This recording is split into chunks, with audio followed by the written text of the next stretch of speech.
guns, gear, and on-target training out here in Oregon. Over the last few weeks, I've been asked by a bunch of subscribers to talk about what would be my top 5 pandemic handguns. And I appreciate that request, so I'm going to share with you what would be my top 5. Before anybody gets upset, if your gun isn't mentioned, it's not because it's not a good option for you. So I'll talk a little bit about different brands and makes of firearms and a little bit about why I would choose those. But that doesn't mean if you have another brand or make, it's not also relevant and valid.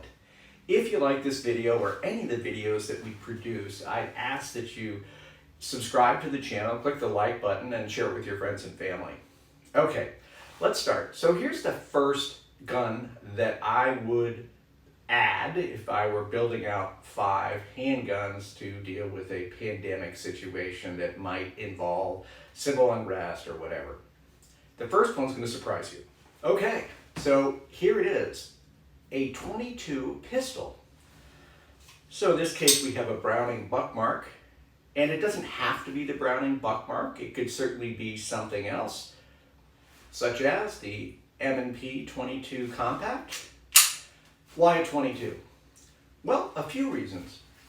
First, ammunition for 22 is very, very inexpensive. So you can stock up on a lot of ammunition and not have it completely break the bank. Number 2, 22s are less expensive to practice with than some of the other guns that we'll talk about because the ammunition is so much less expensive. Number 3, 22s are comfortable for pretty much anyone to shoot. So if you have a family and perhaps other family members will be trained to use these firearms, teaching them on a 22 is a heck of a lot better than teaching first-time shooters on a .357 Magnum. I also would say that 22s, while not my preferred self-defense platform, the use of a 22 delivering effective hits would, in my opinion, likely discourage someone, assuming you're hitting the target with multiple shots from a 22, particularly into the face. My guess is they probably want to not engage you in a fight. The next 2 pistols are chosen because of their ability to use the same magazines. Now, let's talk about pistol number 2. It would be some type of semi-automatic that you can operate effectively and efficiently and doesn't have a lot of complication to it in terms of the parts, the way in which it field strips, it's what you have to do in terms of shooting it. In this case, we have a Glock 19, and yes, it has a red dot optic on it. It doesn't have to have a red dot optic on it. This gun just happens to have it. The reason that I like 9mm, this is a personal opinion, is because there's a lot of ammo available. It's generally less expensive to shoot than some of the other calibers because there's so much more ammo, so it's produced more frequently. So economically, the ammunition is generally less expensive. That being said, we've seen a 50 to 70% increase in the cost of ammunition. So I recognize some of you are saying, but it's still expensive to shoot. Well, I get it. I understand. So this gun, of course, has the ability to use any Glock 9mm magazine, provided it's not the Glock 26, but any of, so Glock 19, Glock 17, any of the larger 17 plus 3, any of those magazines. In this case, we have a 17-round magazine. So I like the ability to have a gun that will use multiple magazines from the same manufacturer. So let's talk about number 3, because this is where the magazine interchangeability plays a major factor. Number 3 would be some type of PDW, personal defense weapon. And in this case, we have the Foxtrot Mike pistol.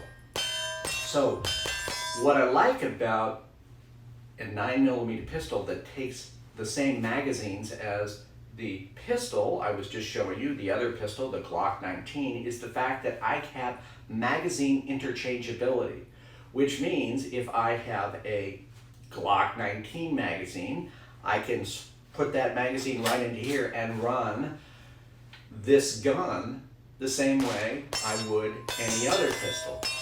So that, to me, is a huge advantage. Now, some people don't like PDWs like this that have the brace on them. I like them because they provide multiple points of contact, which means for most shooters, they've got a cheek weld, right? They've got grip on your firing grip, grip on your support hand. So you've got multiple things touching your body that help stabilize the platform. Also, because it's very small, it makes a very good pistol for home defense. So that's pistol number 3.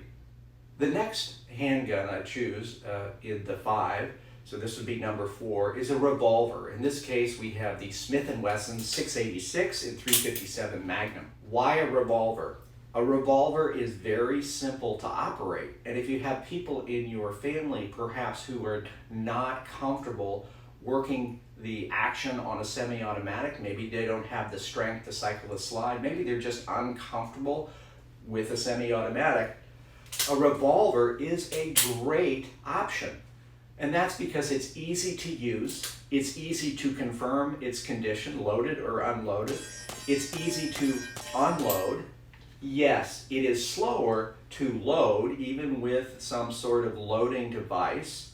However, 6 shots in a defensive encounter of 38 Special or 357 generally, I think, would dissuade most bad guys from continuing to attack.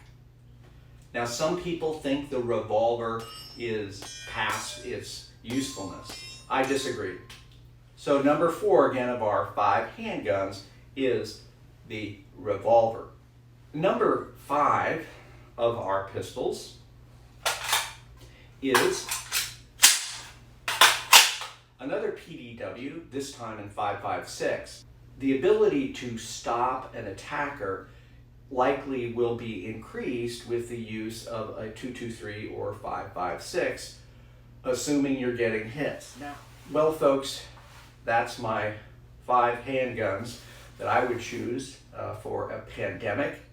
What did we talk about? We talked about low recoil, low expense on the ammunition. We talked about the Glock 19 and the ability to use the Glock 19 magazines in the number 3 pistol that we looked at, the Foxtrot Mike 9mm pistol. We also talked about a revolver. Whether that revolver is a 38 Special or 357, I think revolvers are an excellent tool and should not be discounted. Our number 5 was a 5.56 pistol that again gives you some flexibility that if you had to hunt small game, the potential lethality of the 2.23 or 5.56 would be an asset to you. Well, I hope this was useful. I appreciate all the subscribers who wrote in and asked us to do this video.